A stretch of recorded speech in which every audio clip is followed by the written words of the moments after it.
بسم اللہ الرحمن الرحیم۔ حضرت عمرو بن ابسہ رضی اللہ عنہ کا ایمان لانا۔ حضور صلی اللہ علیہ وسلم کا حضرت عمرو بن ابسہ رضی اللہ عنہ کو دعوت دینا۔ حضرت شداد بن عبداللہ کہتے ہیں کہ حضرت ابو امامہ نے حضرت عمرو بن ابسہ سے پوچھا کہ آپ کس بنیاد پر یہ دعویٰ کرتے ہیں کہ اسلام لانے میں آپ کا چوتھا نمبر ہے؟ انہوں نے فرمایا، میں جاہلیت کے زمانے میں لوگوں کو سراسر گمراہی پر سمجھاتا تھا اور بت میرے خیال میں کوئی چیز ہی نہ تھے۔ پھر میں نے ایک آدمی کے بارے میں سنا کہ وہ مکہ میں غیب کی خبریں بتلاتا ہے اور نئی نئی باتیں بیان کرتا ہے۔ چنانچہ میں اونٹنی پر سوار ہو کر فوراً مکہ پہنچا۔ وہاں پہنچتے ہی معلوم ہوا کہ حضور صلی اللہ علیہ وسلم چھپ کر رہتے ہیں اور آپ کی قوم آپ کی مخالف اور بہت بے باک ہیں۔ میں بڑے ہیلے بہانے کر کے آپ تک پہنچ گیا۔ میں نے عرض کیا، آپ کون ہیں؟ آپ نے فرمایا، میں اللہ کا نبی ہوں۔ میں نے عرض کیا، اللہ کا نبی کسے کہتے ہیں؟ آپ نے فرمایا، اللہ کی اور سے پیغام لانے والے کو۔ پھر میں نے عرض کیا، کیا واقعی اللہ نے آپ کو پیغام دے کر بھیجا ہے؟ آپ نے فرمایا، ہاں۔ میں نے عرض کیا، اللہ نے کیا پیغام دے کر بھیجا ہے؟ آپ نے فرمایا، اللہ نے مجھے یہ پیغام دے کر بھیجا ہے کہ اللہ کو ایک مانا جائے اور اس کے ساتھ کسی بھی چیز کو شریک نہ کیا جائے، اور بتوں کو توڑ دیا جائے اور رشتوں کو جوڑا جائے اور ان سے اچھا ویوہار کیا جائے۔ میں نے آپ کی خدمت میں عرض کیا، اس دین کے معاملے میں آپ کے ساتھ کون ہیں؟ آپ نے فرمایا، ایک آزاد اور ایک غلام۔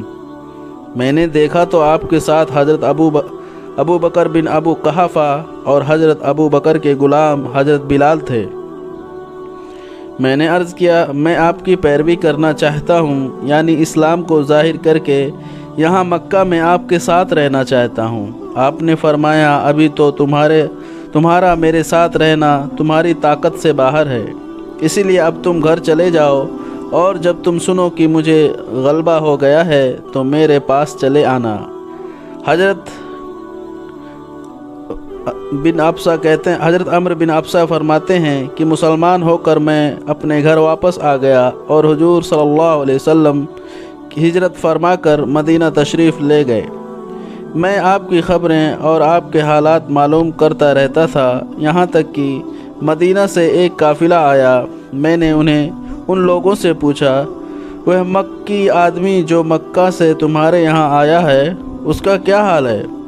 ان لوگوں نے کہا کہ ان کی قوم نے ان کو قتل کرنا چاہا، لیکن وہ قتل نہ کر سکے، اور خدا کی مدد ان کے اور قوم کے بیچ رکاوٹ بن گئی، اور ہم لوگوں کو اس حال میں چھوڑ کر آئے ہیں کہ سب آپ کی اور لپک رہے ہیں۔ حضرت عمرو بن ابسہ کہتے ہیں کہ میں اپنے اونٹ پر سوار ہو کر مدینہ پہنچا اور حاضر ہو کر عرض کیا، اے اللہ کے رسول صلی اللہ علیہ وسلم، کیا آپ مجھ کو پہچانتے ہیں؟ آپ نے فرمایا، ہاں۔ کیوں تم وہی نہیں ہو جو مکہ میں میرے پاس آئے تھے؟ میں نے عرض کیا، جی ہاں، میں وہی ہوں۔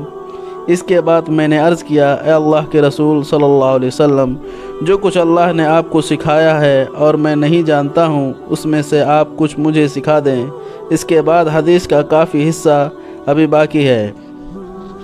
حضرت عمرو بن ابسہ ایک حدیث اور بھی ہے جس میں یہ مضمون ہے کہ میں نے عرض کیا، اللہ نے آپ کو کیا پیغام دے کر بھیجا ہے؟ آپ نے فرمایا، یہ پیغام دے کر بھیجا ہے کہ رشتے ناطے جوڑے جائیں اور انسانی جانوں کی حفاظت کی جائے اور راستوں کو امن والا رکھا جائے اور بتوں کو توڑا جائے اور ایک اللہ کی عبادت کی جائے اور اس کے ساتھ کسی کو شریک نہ کیا جائے۔ میں نے عرض کیا کہ یہ حکم جو اللہ نے آپ کو دے کر بھیجے ہیں بہت اچھے ہیں، اور میں آپ کو اس بات پر گواہ بنتا ہوں کہ میں آپ پر ایمان لا چکا ہوں اور میں آپ کو سچا مانتا ہوں۔ کیا میں آپ کے ساتھ ٹھہر جاؤں یا آپ جو مناسب سمجھے؟